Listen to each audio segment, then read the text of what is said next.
Hey guys, Nabil here from QLand again. So today we're talking about something a little different, but super important.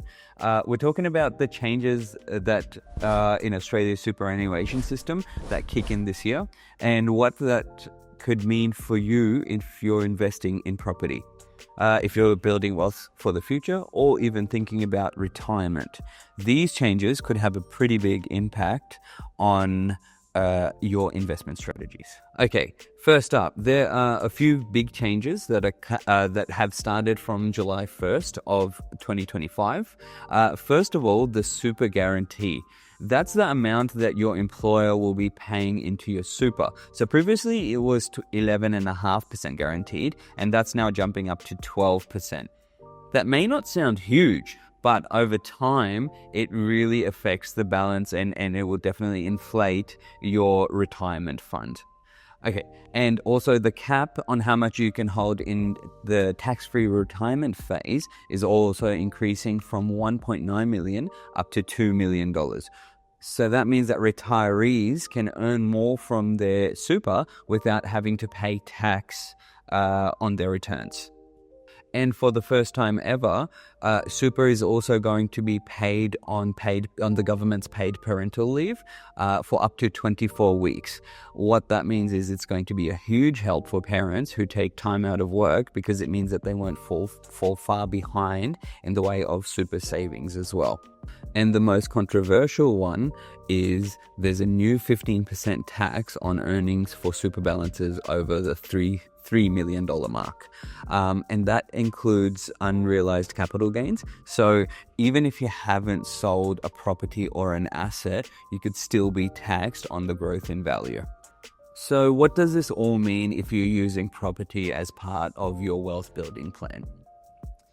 If you've got a self-managed super fund and you're holding on to that property, this new $3 million tax could be a bit of a headache if it is obviously above that threshold, because it applies even if you haven't sold that property, and it might create a cash flow or liquidity issues, especially for people who hold a lot of their wealth or their SMSF wealth in property.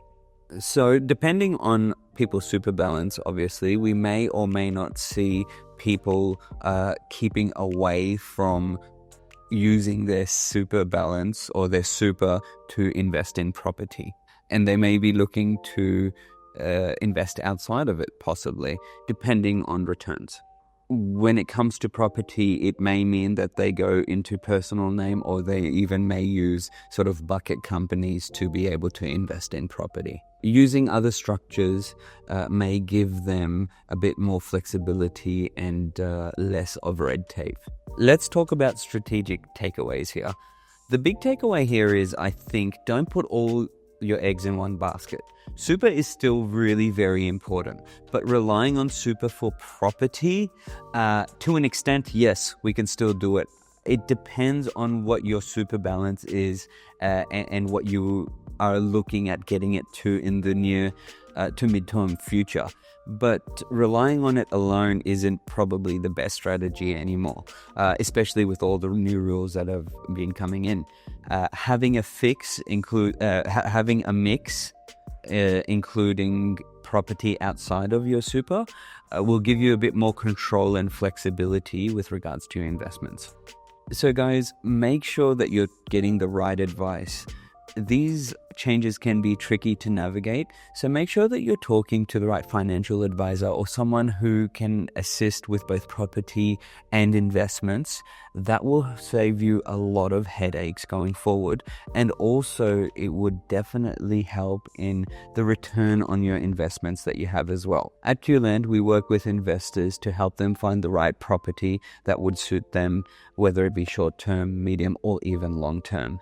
If you guys need financial advisors, please hit us up. We have a network of people and professionals around us that we could potentially put you onto to help you understand your situation better and get you better return on investments as well. Whether you're looking to invest through super or outside of it, please DM us, send us a message, give us a call, or even put in an inquiry on our website.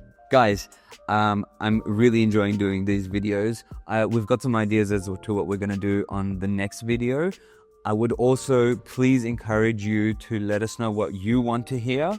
Happy to do a video with what you guys want to know about. Do not forget to like, share, and subscribe. This is good validation for the content that we're putting out, and I'll see you on the next video.